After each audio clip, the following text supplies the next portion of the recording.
buenas tardes a todos los amigos que estén ahora mismo conectados con nosotros y asistiendo a este acto. Hoy, en el aula de cultura del Colegio Notario de Andalucía, contamos con la presencia virtual, pero nos hubiera gustado mucho tenerlo aquí, pero no ha podido ser, de Javier Gomá Lanzón, escritor y filósofo. Javier Gomá sostiene que todos somos filósofos nativos, porque todos tenemos una concepción del mundo y de la vida, aunque solo algunos se dedican a escribir sobre ello. En todo caso, la vocación de Javier es una vocación literaria. Como él ha reconocido, es una vocación literaria extrema, que sintió a los 15 años y encontró alimento en la bien surtida biblioteca paterna. Tras 20 años de lecturas y de estudio, y habiendo obtenido entre tanto plaza como letrado del Consejo de Estado, esa vocación suya se materializó en una literatura de conceptos, una literatura ensayística y posteriormente, ya traspasada la cincuentena, en una fulgurante producción literaria que desde 2017 ha dado como fruto un monólogo inconsolable, una comedia, Quiero cansarme contigo, y un drama o tragedia, Las lágrimas de Jerjes. Es autor, en el plano del ensayo, de 4 libros que forman su tetralogía de la ejemplaridad. Recibió el Premio Nacional de Ensayo por el primero de ellos, Imitación y Experiencia, publicado en 2003. Siguieron Aquiles en el Gineceo, 2007, Ejemplaridad, pública 2009, Necesario pero imposible, 2013, y posteriormente La imagen de tu vida, 2017, y sus ensayos breves han sido reunidos en Filosofía Mundana, 2016. Entre sus obras recientes destaca este que tenemos aquí, Dignidad, un gran volumen en cuanto a su contenido, que vio la luz al inicio de la pandemia COVID-19. De las ideas que últimamente formula Javier Gomá y que personalmente me alcanzan por mi edad, está esa de que la vida es como un libro al que nos acercamos al cabo de los años para releerlo, y en esa segunda lectura nos dice cosas que no nos dijo en la juventud. Decía Gil de Viedma que las únicas edades de la vida que tienen argumento son la infancia, la adolescencia y la juventud, y la vejez. La edad madura es una tierra de nadie donde a uno no le sucede nada íntimo que no sea dolores de cabeza. En la madurez nos asomamos de otra manera a la enfermedad y a la muerte, a través de la experiencia de nuestros seres queridos. Nos hacemos conscientes de que somos únicos pero a la vez prescindibles. La grandeza en ese momento es no encerrarnos, sino afirmar nuestra voluntad de contribuir al consuelo de los demás y darles, en la medida de nuestras fuerzas, palabras de luz y calor, como parte de esa comunidad de mortales que somos. Esa calidad humana de Javier la encuentro también en su deseo de dirigirse al hombre común, al hombre del montón, a esa medianía sin relieve que el elitismo intelectual ha despreciado como masa. Javier rescata a ese hombre común y se dirige a él en una filosofía que él quiere mundana, con esa nota de humor y ligereza que el término implica. Gomá, en una frase que puede resultar llamativa, pide respeto a la vulgaridad, porque dice la vulgaridad es la hija imperfecta que ha nacido de la libertad y la igualdad de que disfrutamos en las sociedades democráticas. En definitiva, la de Javier Gomá es una filosofía vivencial y luminosa, que él saca a pasear por el ágora pública con su generosa disponibilidad para la entrevista y el encuentro, como este nuestro de hoy. Aquí en el Colegio Notario de Andalucía le recibimos con ilusión y con ese especial cariño que sentimos por él como hijo y hermano que es de notarios y conocedor, por tanto, de nuestro día a día profesional. Muchas gracias, Javier, por estar con nosotros. En esta conversación que queremos abierta y placentera, contamos con la presencia del profesor Fernando Llano Alonso, catedrático de Filosofía del Derecho de la Universidad de Sevilla, donde es vicedecano de investigación y doctorado desde 2014. Fernando, además de formar parte de diversos comités científicos y grupos de investigación en distintas universidades de Europa, dirige varias revistas especializadas, ha publicado más de un centenar de trabajos de investigación, destacando monografías sobre Cicerón, precisamente. Hay varios autores que coinciden que coincidís. Otra sobre el humanismo cosmopolita de Immanuel Kant, el Estado en Ortega y Gasset, y recientemente Homo Excelsior, en el que estudia los límites ético-jurídicos del transhumanismo. Sus investigaciones actuales giran alrededor de temas como la biomedicina y el bioderecho o la inteligencia artificial ante los retos de la era digital. Entonces, sin más, voy a dar paso o a iniciar esta pregunta. Voy a iniciarla yo para dar paso luego a Fernando, porque tengo una pregunta inicial que no puedo evitar hacer al hijo y hermano de notarios, ¿no? Has dicho alguna vez que una vocación lo instrumentaliza todo. Los libros, la vida, las relaciones familiares y las amistades. ¿Percibiste tú algo así en tu padre? ¿Crees que existe? Porque en esto de vez en cuando nos permitimos alguna broma. ¿Crees que existe una vocación notarial? ¿Cómo se ha vivido en tu familia esa dedicación notarial de tu padre? Gracias, Pachi. Gracias por la presentación, gracias por la invitación. Estoy encantado de charlar un rato con vosotros y con la aspiración suprema de que la gente que ha tenido la amabilidad de dedicarnos un rato lo pase bien con este juego de ideas entre nosotros. Y paso enseguida a comentar tu primera pregunta, que es una pregunta particularmente pertinente, en mi opinión, porque me permite distinguir entre dos clases de vocaciones. Hay una vocación que podríamos llamar profesional, que tiene que ver con una de las grandes misiones de la educación. A mi juicio, la educación tiene dos grandes misiones. La primera misión es proporcionar al estudiante, hombre o mujer, las reglas necesarias para dominar un oficio. Y con ese oficio ser un buen profesional y ganarse la vida. Y en alguna ocasión he insistido sobre lo importante que es que una sociedad sea una sociedad moderna y que un país moderno es aquel que está compuesto fundamentalmente de buenos profesionales. ¿Qué sería de España si tuviera buenos notarios, pero también buenos taxistas, buenos funcionarios, buenos carniceros, buenos políticos, buenos fontaneros, buenos profesores? Indudablemente eso convertiría a España en un país moderno. Cuando empecé, durante 3 años, acepté colaborar con el diario El País. El primer artículo que escribí, que luego formó parte de mi libro Filosofía Mundana, se llamaba Ganarse la vida. Y ahí pedía incluso una historia de la filosofía, una historia de la literatura, una historia del arte, desde el punto de vista de algo que normalmente callan los historiadores, es cómo se ganaba la vida la gente. Porque un romanticismo que tuvo sentido en el siglo XVIII y XIX, pero que hoy se ha convertido en una cierta vulgarización ideológica, nos insiste en la necesidad de ser auténticos y ser sinceros, es decir, de una autopertenencia y de una exaltación del yo, y sin embargo nos ha educado para despreciar intelectualmente los modos de ganarse la vida. El modo de ganarse la vida para el romanticismo es una pérdida de autenticidad.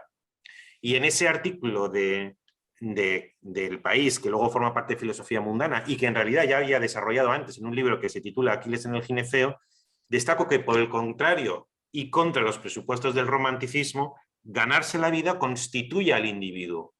El paso del estadio estético de la adolescencia al estadio ético, que es la madurez, se realiza a través de una doble especialización. La especialización del corazón, por la que eliges una persona con la que fundar una casa, y la especialización del oficio, que es elegir una profesión con la que uno se gana la vida.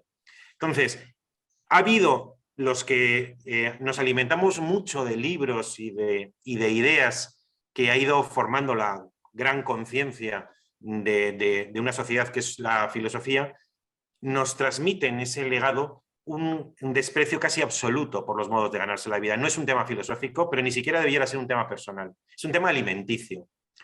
Entonces, el modo en que mi padre se ganaba la vida me iluminó sobre la altura ética de esa actividad. Ganarse la vida no es necesariamente una especie de abdicación de la autenticidad, sino por el contrario es una manera de ser individual, una manera de ser hombre o mujer, y que le constituye a uno como individuo, que le ayuda a buscar su propio yo en el procedimiento de socializarse, que es el secreto de la madurez. En consecuencia, yo sentí que para mi padre el ser notario era algo importante. Yo hasta cierto punto puedo decir que mi padre aprendí a admirar y a respetar el oficio notarial. Pero más allá incluso y trascendiendo lo notarial, diría que aprendí a respetar y admirar el ejercicio profesional, el ser un buen profesional, hacer bien la lex artis, dominar las reglas de un oficio. Pero esto es distinto de lo que yo llamo la vocación literaria, que en algún lugar he llamado el rapto de las musas. Cuando terminé la tetralogía, que es una obra que me llevó más de 10 años de publicación, pero más de 30 de gestación. El último libro de ellos se titula Necesario pero imposible, que va sobre asuntos relacionados con la esperanza y la existencia o no de una individualidad más allá de la muerte. Sentí la necesidad de terminar el libro con un corolario que trata un tema que no tiene nada que ver con la tetralogía y que responde a la pregunta: Javier, ¿por qué has dedicado las mejores horas del día, las mejores días del año y los mejores años de tu vida a algo que nadie te ha pedido? Y la respuesta a esa pregunta enigmática es la vocación. Entonces, en mi padre no vi una vocación literaria. Era un hombre muy culto, era un hombre muy liberal, era un hombre muy inteligente, pero no era un secuestrado de la musa. Yo sí me he considerado uno de esos pastores extraviados que andan errabundos hasta que, como consecuencia de que ha sido dispersado por una idea. Y la paradoja es que algunas veces me preguntan: ¿has tenido algún maestro? ¿Has tenido a alguien? Y además es una pregunta totalmente previsible porque yo hablo mucho de la imitación del maestro en mis obras. La imitación, el seguimiento, el modelo.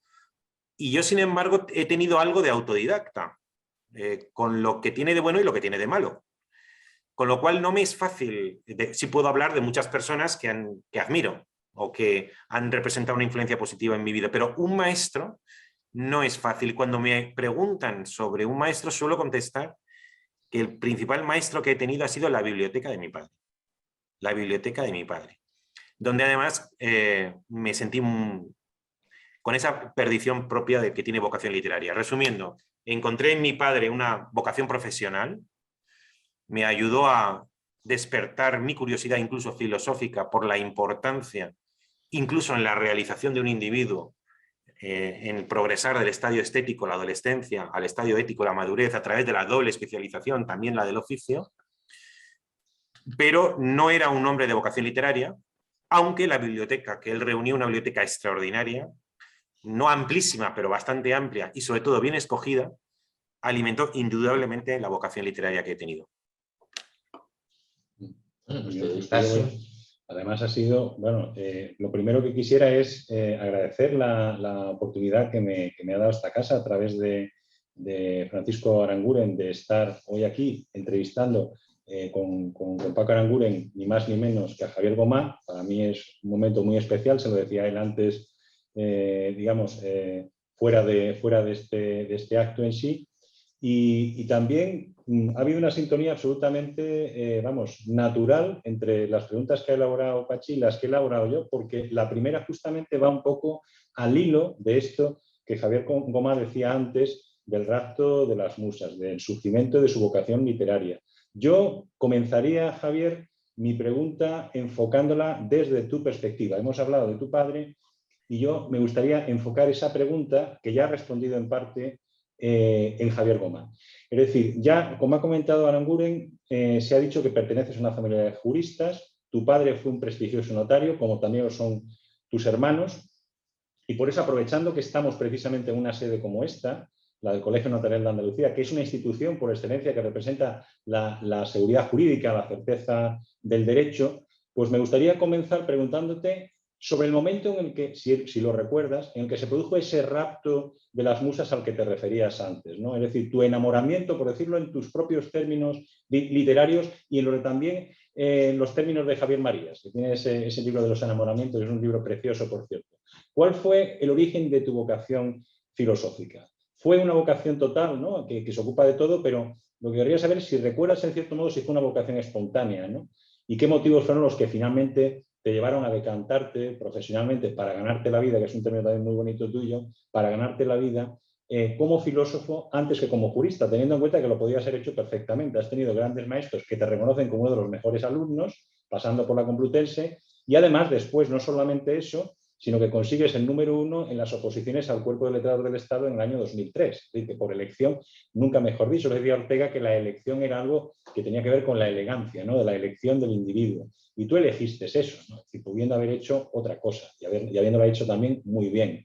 Entonces, para quien es un filósofo del derecho de formación y de vocación, como es mi caso, a mí eso me resulta muy atractivo, ¿no? Esa opción, esa vocación tuya y esa elección que hiciste en su momento.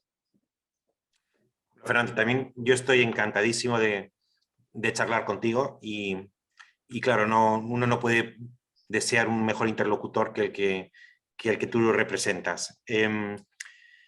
Yo sí lo recuerdo. Como todo, hay una recreación poética. Hoy estaba leyendo, estoy leyendo por razones varias, no la obra completa, pero estoy leyendo uno detrás de otro libros de Agustín de Hipona. Y uno es el de las confesiones. Y en el de las confesiones, un libro que he leído de introducción decía que, bueno, aquello de coge y lee, nadie sabe todavía si fue literal o una recreación literaria de San Agustín, dado que él era un profesor de retórica y por tanto un hombre muy avezado en la construcción de relatos conforme las reglas retóricas. Entonces, yo sí recuerdo exactamente lo que me ocurrió. Cuando lo cuento, normalmente lo idealizo un poco, no en el sentido de que idealice la escena, sino que hablo de rapto por las musas, que por supuesto ni hubo rapto, ni hubo musas, ni nada por el estilo, sino que fue al principio del segundo de BUP. Yo tenía 15 años en el otoño de 1980. Supongo que sería un problema de hormonas, Fernando, eso no lo sé. Pero lo que ocurrió es que cayó en mis manos, sugerido por alguien, el Cántico Espiritual de San Juan de la Cruz con sus comentarios, y aun cuando no leí, hace poco acabo de leer las obras completas de San Juan de la Cruz, pero con 15 años no las leí. Sin embargo, hubo algo relacionado con esos versos y alguno de los comentarios que leí en donde se me sugería algo así como la posibilidad de que un monje no demasiado importante, pequeño e insulso, metido en un monasterio y por tanto reducido a las puertas, es decir, de puertas afuera, en el mundo exterior, en el mundo sensible, no tiene nada de extraordinario, no tienes que ser un héroe, no tienes que ser un rey, no tienes que ser un caudillo, es decir, un individuo encerrado en unos muros, sin embargo, concebía o se decía vivir en un universo de belleza, de pasión, de amor, en una existencia total. Y sí recuerdo que eso despertó en mí una especie de volcán. Y me recuerda a mí en un pasillo de mi casa donde había un teléfono y mi madre a la 1 o algo así, Javier, acuéstate, y yo seguía leyendo pues, hasta las 3 o hasta las 4 y luego me levantaba a las 7 como todo el mundo. Pero lo que ha hecho es que seguramente los escritores se pueden distinguir en dos clases. Aquellos que se alimentan de la infancia y aquellos que se alimentan de la adolescencia. Hay gente para los que la infancia es una permanente inspiración. Y hay gente para los que la infancia no significa nada. Para mí la infancia simbólicamente no significa nada. Significa que estuve con mis padres, que me crié, o con mis hermanos, y que tuve la vida ordinaria de un niño hasta los 15 años. No tengo ningún mal recuerdo, tengo buen recuerdo, pero es como si se hubiera iniciado una vida distinta a partir de otoño de 1980, en el que me convertí en una persona inadaptada, esencialmente inadaptada. Es decir, que el mundo se te revela como algo extraño. Y así seguí de modo creciente, porque yo en el colegio era un chico de muy buenas notas y mi primera decisión había sido hacer clásicas. Entonces yo con 18 años hice filología clásica en la Complutense. Y mi padre y mi madre eran liberales, pues haz lo que te gusta. Cuando pasaron unos años y veían que además era un estudiante relativamente mediocre, alguna vez recuerdo que me decían, oye, me decía mi padre, haz lo que quieras, pero por lo menos hazlo bien. Y no lo hacía bien, porque me di cuenta que yo no era filólogo. Además, yo cuando entré en filología clásica, a veces digo, entré en una universidad o en una facultad pensando que hacía una carrera de letras y en realidad estaba haciendo una carrera de ciencias. La filología entonces, en el año 1983, 84, filología clásica, era una carrera de ciencias. La literatura, la filosofía, la historia del pensamiento era secundario respecto a la sintaxis, la morfología, la métrica y tantas otras cosas más de lingüística, por decirlo así. Así que me encontré con 23 o 24 años en la que mi rendimiento académico era decreciente y empecé a sentir algo así como un cierto hastío de mí mismo, una inadaptación extrema, que es algo que de manera convertido en categoría cuento en los párrafos finales de mi descripción del estadio estético en Aquiles en el gineceo. Es decir, cuando digo allí, en Aquiles en el gineceo toma ocasión de un mito que es de la adolescencia de Aquiles, y como Tetis, a la que le habían dado el oráculo de que a su hijo, si iba a la guerra de Troya, moriría, pues lo encerró en un lugar donde pensaba que nadie podría ir a buscar al que estaba llamado a ser el gran héroe de la antigüedad, que era un gineceo. Y entonces ahí cuento cómo un adolescente viril y belicoso y guerrero, sin embargo, vive vestido de mujer entre mujeres en un gineceo. Y cuento qué pasaría si Aquiles, en lugar de abandonar el gineceo, como hizo para luego triunfar en Troya, morir joven pero con gloria, se hubiera quedado ahí más tiempo. Pues nos hubiéramos encontrado a un Aquiles fofo, estéril, infecundo, probablemente ridículo, y eso es en lo que vislumbraba que me podía convertir con 23, 24 años.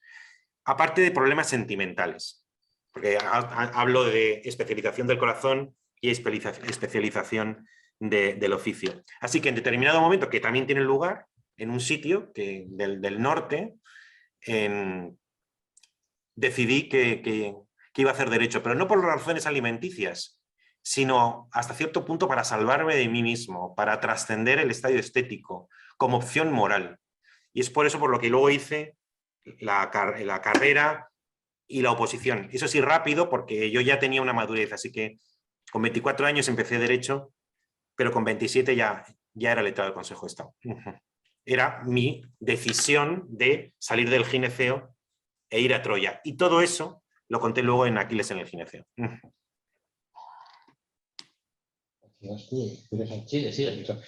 Ahora, a mí me gustaría entrar ya un poco en lo que es tu obra y a través de tu obra formularte preguntas. Bien. Pidiéndote disculpas porque ahí llega un poco el agua a mi molino, ¿no? Que es el de la ética aplicada, que sé que es algo, además lo dices claramente para tus lectores, que no es el terreno de la filosofía y además es así. Pero no me resisto a preguntarte algunas cosas por deformación profesional y como docente también de filosofía en el derecho en este caso. Bueno, y también has sido tú una persona comprometida en la defensa de la filosofía. De hecho, hay un libro precioso del que tú haces el prólogo, que se llama Huérfanos de Sofía, un libro escrito por profesores de filosofía que elogia y defiende precisamente la presencia de su disciplina en los planes de estudio, ¿no? Y defines ahí precisamente en ese prólogo la filosofía como un universal antropológico, como vocación literaria, como institucionalización de la enseñanza de una tradición de grandes sistemas. Bien, teniendo en cuenta la aportación de la filosofía, la que ha venido haciendo desde la polis griega, desde el origen mismo de lo que es la filosofía, hasta la moderna sociedad abierta, como diría Popper, en el desarrollo de conceptos tan centrales, tan importantes, pues no sé, como por ejemplo el bien común, la ciudadanía, la dignidad, la libertad, la solidaridad, la justicia social, a la que te refieres tantas veces. ¿Cómo explicamos, cómo se explica que cada reforma de los planes de estudio sea impeius, sea para empeorar precisamente la presencia central, nuclear, enriquecedora de las humanidades y en particular, decías antes, el latín, el griego, pero por supuesto de la filosofía? ¿Cómo es posible esto? Y al hilo de esa pregunta, puedes contestar, sí, por supuesto, como tú consideres, ¿no? Pero son un poco una serie de preguntas hilvanadas, ¿no? Al hilo de esto, ¿tiene sentido hoy en día estudiar filosofía para algo más que enseñar filosofía? ¿Tiene sentido algo para algo más que eso? Digo, en sentido profesional. Yo me pregunto, es una pregunta retórica, ¿no? Que por supuesto, bueno, yo para esto, para mí tengo una respuesta, pero no sé, ¿no? Ahí sí que me gustaría que compartieras nosotros tu punto de vista. Sin filosofía, ¿qué futuro le aguarda a una sociedad que olvida el legado del humanismo, la capacidad de pensar por nosotros mismos, el reconocimiento de la dignidad igualitaria, como diría Charles Taylor? Y por último, ¿qué profesionales estamos formando en las universidades? Esto lo digo como autocrítica.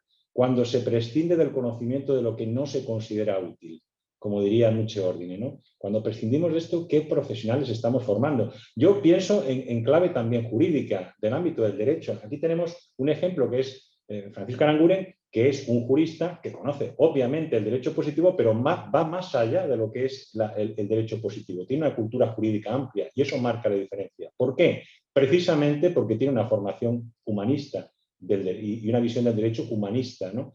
Y entonces, para mí un poco el motivo de intranquilidad, por decirlo así, es qué futuro le aguarda a los estudiantes de universidad y en concreto a los que estudian Derecho, ¿no? Como otra disciplina, pero los que estudian Derecho. ¿Qué futuro les aguarda cuando ese derecho se está deshumanizando, como muchas otras disciplinas también, digamos, en ciclos anteriores, también en el bachillerato? Y bueno, esto quería plantearlo como pregunta, pero también un poco como reflexión, para saber tu punto de vista con mucho más criterio que el mío. No, eso último no. Pero, vamos a ver, en la primera pregunta he esbozado dos de los grandes fines de la educación, a mi juicio, y me he centrado sobre todo en el primero. El primero es crear buenos profesionales, decía. Y el segundo fin de la educación no es crear buenos profesionales, sino crear buenos ciudadanos.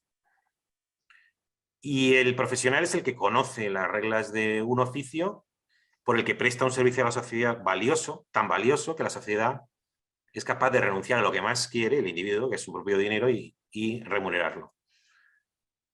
Pero el ciudadano yo lo defino como alguien consciente de su dignidad.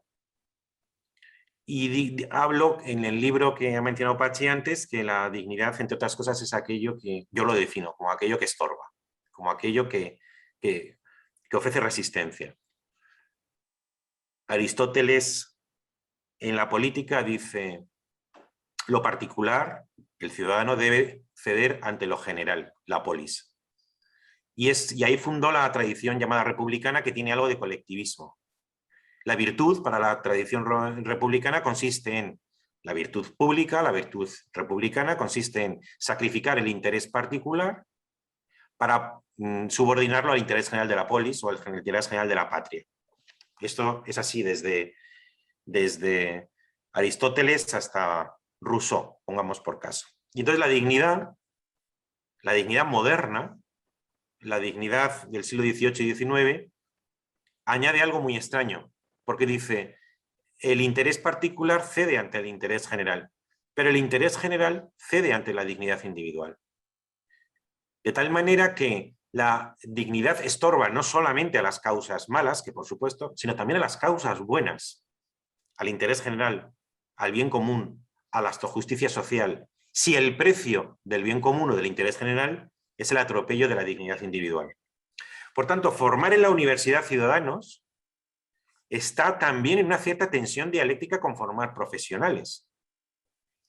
Qué grande es un país que está formado por buenos y modernos profesionales, pero todavía mejor es si además de profesionales está constituido por buenos ciudadanos conscientes de su dignidad y abiertos en determinado momento a que el sentimiento que han despertado de su propia dignidad pueda o no resistirse a algunas de las fines del negocio y de la profesión.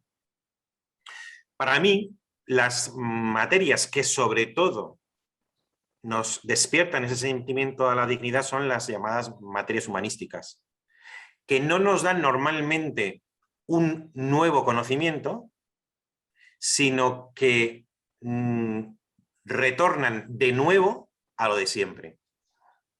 Esas son las humanidades. Las humanidades son, que yo considero que forma parte de la tradición occidental, del humanismo occidental, aquellos autores que sobre todo contribuyen a despertar el sentimiento de la dignidad, incluso contando una tragedia, incluso Sófocles. No podemos hablar de que Sófocles se produzca una justicia retributiva en la que a cada uno se le da lo suyo, no.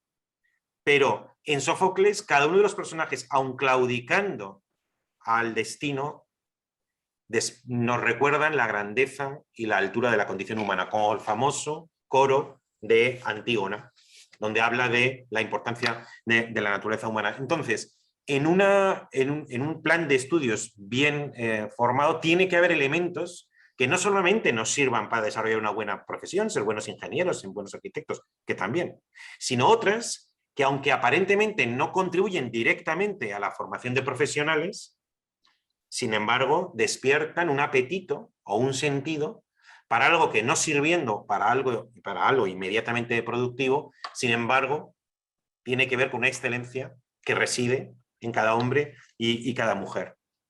¿Cuál ha sido el problema?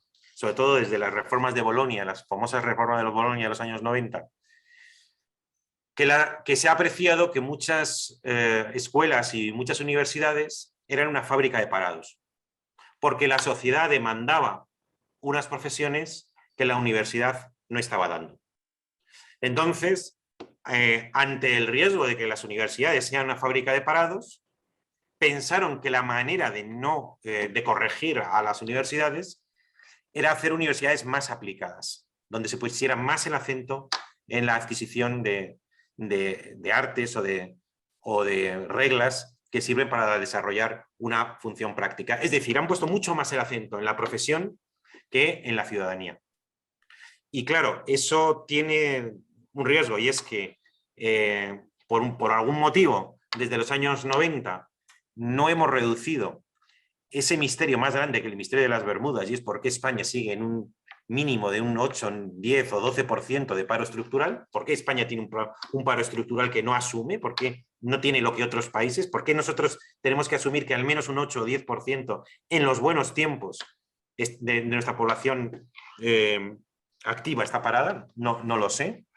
O sea, no hemos mejorado mucho en esos términos, y sin embargo es muy posible que se hayan reducido aquellas humanidades que nos instruyen para algo que no sirve para nada, pero que eleva nuestra categoría, que es la ciudadanía. En cuanto a la filosofía, Fernando, yo tengo una opinión matizada. ¿Por qué? Pues porque lo que normalmente das en el colegio, incluso en la universidad, no es filosofía, es historia de la filosofía. Y entonces, y luego además, tal como yo lo concibo, la filosofía tiene más que ver con la literatura, tiene más que ver con la sensibilidad, con la imaginación, luego conceptualizada, que con un trabajo editorial o filológico o historiador, que es importante, pero que está más cerca quizá de otras disciplinas que lo que normalmente entendemos por filosofía. Está bien aprender historia de la filosofía, como está bien aprender historia del arte o historia no sé, de la retórica o del teatro. Pero cifrar la salvación de lo humano o la importancia de la ciudadanía en pequeñas píldoras de filosofía que se daban en segundo o tercero de BUP, hoy se da primero o segundo de bachillerato, es mucho fiarlo.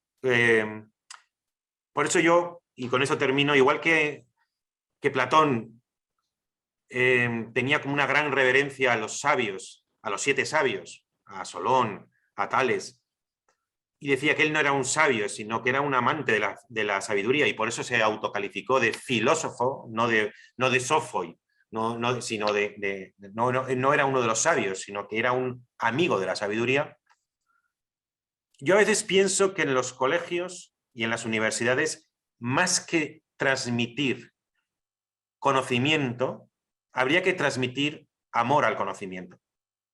Porque lo que puedas dar en filosofía en segundo de bachillerato es una pildorita de Platón, una pildorita de Descartes, 3 ideas de Marx, 2 ideas de Ortega y Gasset, que no sirven para mucho. En cambio, si tú logras transmitir en el chico o en la chica, no tanto un pequeño conjunto de conocimientos, sino amor al conocimiento, esa llama que prende en el corazón de un chico, en virtud del cual no se limita a aprenderse de memoria esos pequeños compendios, esos resúmenes, esa especie de conocimiento un poco wikipédico de cada uno de los grandes de la antigüedad, sino que despiertan en él el amor, el enamoramiento por la disciplina, entonces eso hará que lea, que estudia, que reflexione, que se enamore de la asignatura más allá del cumplimiento estricto de un currículum. Y para eso necesitamos buenos maestros, que no solamente son profesores, ¿no? Que son maestros que ellos mismos tengan esa llama de enamoramiento y sean capaces de transmitirlo. Y termino, yo no soy del todo crítico crítico, la palabra no es crítico, sino me gusta ver también el lado que hay de pacto de Estado. Es decir, es cierto, cada gobierno tiene el capricho de transformar la ley de educación. A veces incluso le da el nombre de nueva ley de educación. Pero a veces pienso, aunque a lo mejor es un pensamiento voluntarista, en realidad el 90% sigue igual. Es decir, hay una educación privada, una educación concertada, una educación pública, es de los 6 a los 18 años, hay primaria, secundaria, hay bachillerato, hay formación profesional. Es decir, el gran pacto del Estado sigue. Luego cambia que si hay una hora más en filosofía, o hay deporte, o hay inglés, o hay tecnología,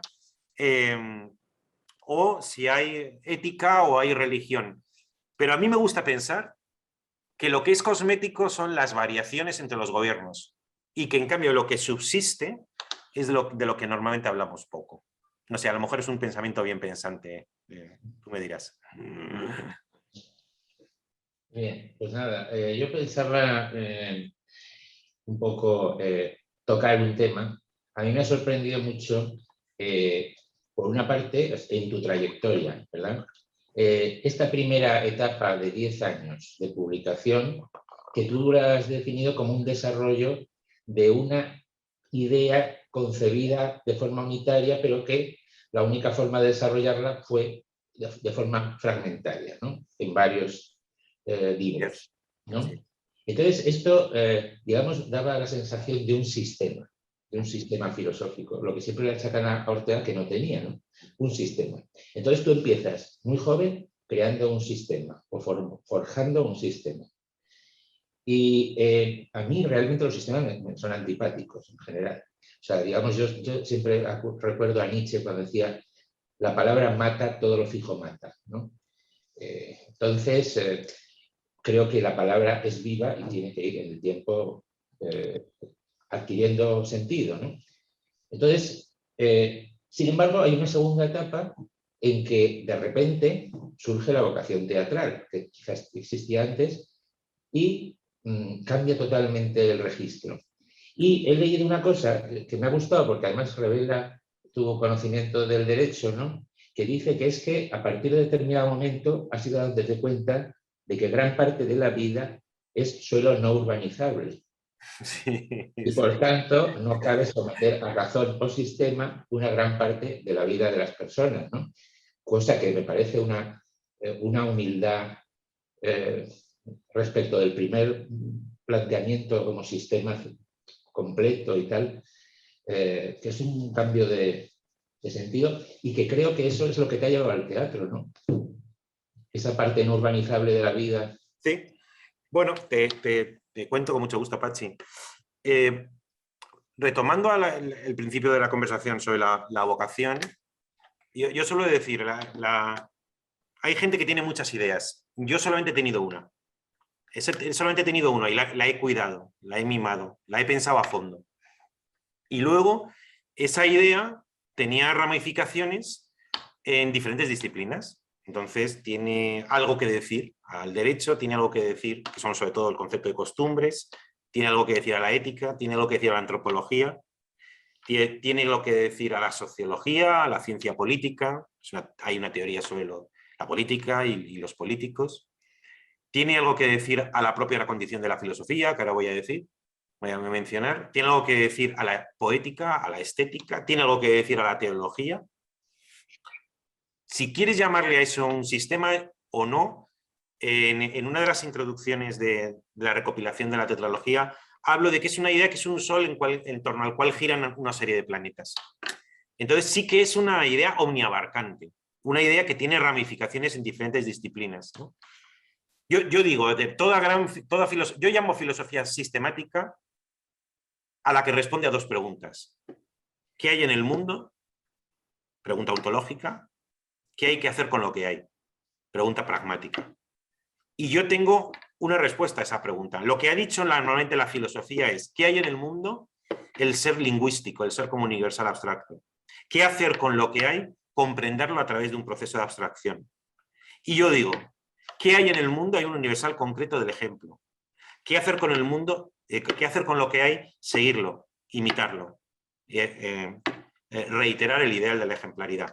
Es decir, concibo el sistema como eso, esas dos preguntas de las cuales derivan todo lo demás, y tiene unas respuestas que no ha dado otros sistemas o otras filosofías. Lo que ocurre es que, en mi caso, yo viví la vocación como vocación literaria, no como vocación filosófica.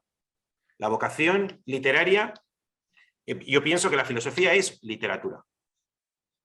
Que no es casual que la historia de la filosofía empiece con una historia de una vocación, que es los versos iniciales, pero muy largos, de la teogonía de Hesíodo. Hesíodo se presenta como un pastor que está pastoreando sus ovejas y se le aparecen las ninfas y les dice los dos elementos grandes de la vocación, que es la visión y la misión. La visión es: has visto el origen del mundo. La misión es: cuéntalo por escrito. Eso lo dice casi literalmente Hesíodo, y cuando Platón habla de qué es filosofía, habla literalmente de un rapto por las musas, que es el que sufre Sócrates, y así lo dice, me parece que es el Fedón o en el Fedro. ¿Por qué? Porque la filosofía, como la literatura, nunca es objeto de verificación científica. ¿Quién ha verificado a Platón? Nadie. Tiene la misma verificación que Sófocles. ¿Quién ha verificado a Hegel? Nadie. Tiene la misma verificación que Goethe. ¿Quién ha verificado a Tolstoy? Nadie. O a Nietzsche o a Husserl. Nadie. La misma verificación que Proust. ¿Cuál es la verificación? El consenso general que se va trenzando sobre la verdad literaria que contiene un texto. Entonces, en mi caso, incluso, las primeras manifestaciones de mi vocación no fueron filosóficas, aunque siempre he leído filosofía, sino escribí poesía, escribí cuentos, escribí 2 novelas cortas. Cuando vi que el asunto estaba lejos de agotarse, es cuando, por ese rodeo que fue la doble especialización en mi vida, que fue primero buscar una persona y buscar una profesión, luego decidí escribir un libro donde contaba fundamentalmente la visión. Y no era, lo que os tengo que confesar es que cuando a partir de los 29, 30 años intenté escribir el libro, yo me quedé atascado, no me salía. No me salía, no sabía por dónde entrar. Y fueron pasando los años y lo que sentía sobre todo era mucha ansiedad. Mucha ansiedad. Hasta que se desatascó. Y se desatascó cuando decidí no escribir un libro, sino 4. Lo cuento en Imitación y Experiencia, que es mi primer libro. Ya digo que voy a escribir un libro que se llama Aquiles en el gineceo, y tiene un capítulo que se llama Ejemplaridad moral o Ejemplaridad pública, y otro que se llama Necesario pero imposible. Es decir, está ya el germen de los 4 libros que fueron saliendo los 10 años posteriores. Pero ya contestando a tu pregunta, primero, yo no veo la filosofía distinta de la literatura. Por tanto, el tránsito en la filosofía, el teatro o la novela no es un tránsito abrupto. Es simplemente que la emoción poética puede bien definirse o bien recrearse. Si la defines, eres filósofo. Si la recreas con un verso o con una narración, eres un poeta o eres un novelista. O si la recreas a través de una escenografía, eres un hombre de teatro. Pero no hay un salto cualitativo, a mi juicio. Sí lo hay si pasas de la filosofía a la ciencia, o de la literatura a la ciencia, pero entre la filosofía y la poesía o el teatro no lo hay. Pero como tú muy bien dices, ahí había algo más.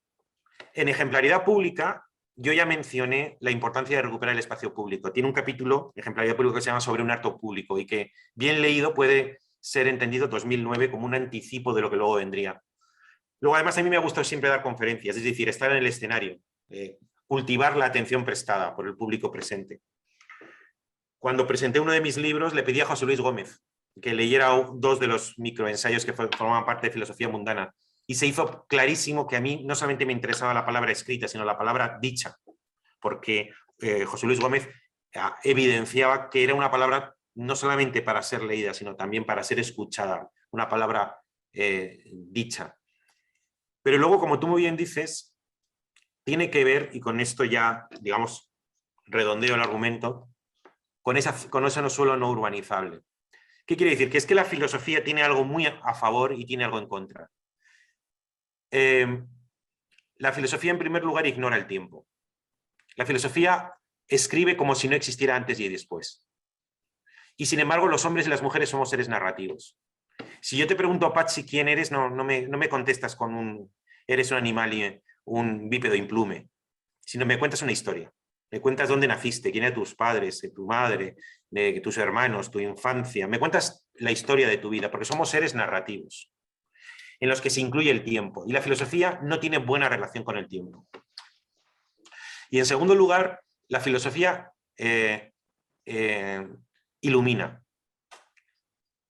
A veces he puesto el ejemplo de cómo es el casco del minero. No puede evitar iluminar aquello que toca, lo cual es bueno, pero tiene el inconveniente de que encierra a veces una esencia fluyente, como es la esencia humana, en la jaula del concepto. Lo mineraliza, lo paraliza y no le hace justicia al drama humano, que a veces he definido como el drama de poseer una dignidad infinita, ser conscientes de que poseemos una dignidad infinita, pero estar abocados a la indignidad del sepulcro, con independencia de las creencias religiosas. Y claro, eso ¿cómo apresamos esa zona misteriosa, esa zona irreductible al concepto, esa zona oscura, sin iluminarla con el concepto? Porque cuando la iluminamos con el concepto, estamos traicionando su verdadera esencia, que es una esencia misteriosa, es una esencia a veces oscura. Tiene que ver con el lado no subsumible, indócil de la condición humana, el lado trágico de la condición humana. La filosofía habla de la tragedia, pero por su propia naturaleza es impermeable a la tragedia, porque es sistemática, es universal, es abstracta, es estática. Entonces, cuando uno practica la filosofía, no puede por menos de sentir que está metiendo en la jaula del concepto un enigma humano que se desarrolla en el tiempo, que hasta cierto punto desvirtúa cuando lo lleva al ensayo, porque lo ilumina como el casco del minero, que no puede dejar de iluminar aquello que mira, y al mirarlo lo transforma. Entonces el cambio, el teatro te permite enseñar sin explicar, te permite mostrar sin sistematizar, te permite compartir sin conceptualizar. Y por tanto lo veo un instrumento particularmente privilegiado para entrar en zonas en las que el ensayo no cabe. Ahí lo dejo. Muy bien. Yo, a propósito de tu idea sobre una idea además recurrente, muy importante en tu filosofía, en tu obra, y en esa tetralogía a la que estamos haciendo referencia desde el principio, la idea de la ejemplaridad pública y la dignidad igualitaria frente a la vulgaridad, ¿no? Me gustaría saber cuál es tu opinión en relación con el debate actual en torno a la meritocracia y la excelencia, suscitado, por ejemplo, por ensayos que conoces, que es, por ejemplo, Michael Sank, ¿no? Me refiero a la excelencia entendida como virtud que legitima al buen profesional al servicio de la comunidad a la que pertenece, creando en ella, como dice Adela Cortina, vínculos de solidaridad. Me refiero sobre todo al buen profesional que observa a diario la ética del trabajo, en el sentido del officium, de los clásicos, ¿no? Guiándose por el ethos profesional de la excelencia y no por el ethos burocrático que caracteriza a quien se atiene exclusivamente al mínimo legal y concibe su profesión solo como un medio de vida y no como una cotidiana tarea vocacional, a la que tú hacías alusión también antes, Patxi. Y mi pregunta sería esta. A tu juicio, ¿cabe combinar desde tu idea de ejemplaridad pública la aspiración a la excelencia de la mayoría con la cultura del esfuerzo y del mérito? Vamos a ver, es que, perdona, Fernando, porque ahí es que no veo contradicción entre o sea, la discrepancia sería el hecho de que sea de la mayoría. Sí, eso es. Ah, vale. Vamos a ver. Primero, es muy importante distinguir entre dignidad ontológica y dignidad pragmática, porque si no, a veces se producen muchas confusiones. Yo hablo de dignidad igualitaria, pero en sentido ontológico. Esto quiere decir que cuando caes en la cuenta, que es una intuición sentimental reciente de la cultura occidental, siglo XIX, siglo XX, de que los atributos de un hombre o de una mujer que en el pasado fundaban pluralidad de dignidades, unos arriba, otros abajo, hombres, mujeres, blancos, negros, educados, brutos, cultos, analfabetos, ricos, virtuosos, porque no olvidemos, la democracia, por ejemplo, no es el sistema de la virtud, eso es la aristocracia, los mejores. La dignidad no dice que la dignidad igualitaria que funda la democracia contemporánea no aspira a que gobiernen los mejores, ni los más preparados, ni los más sabios, ni los más virtuosos. Lo que aspira es que haya un reconocimiento a la dignidad individual de cada uno de los ciudadanos. Y se presupone que todo el mundo tiene mayoría de edad suficiente para gestionar sus propios intereses. Entonces, cuando tenemos la intuición de que no hay nada más grande ni superior al hecho de ser hombre o ser mujer, a tener una excelencia por el hecho de ser hombre o ser mujer, y de ser individuos conscientes de la tragedia del humano por ser una excelencia que desborda a cualquier otro de los seres de la naturaleza y sin embargo estar abocado al mismo destino infausto que el mosquito, cuando uno siente esa excelencia y esa tragedia y la pone por encima de todas las cosas, los atributos que antes fundaban muchas dignidades en el pasado se convierten en accidentes, sin importancia. Ya da igual si eres hombre o mujer, si eres negro o blanco, si eres listo o tonto, si eres virtuoso o malo, si eres nacional o extranjero, si eres niño o adulto, si eres viejo, si eres productivo o eres inútil, porque todo está igualado ante el sentimiento de que no hay nada superior a la dignidad de ser humano. Y por eso la dignidad, lo argumento en mi libro, convierte a cada hombre o cada mujer en acreedor y al resto de la humanidad en deudora.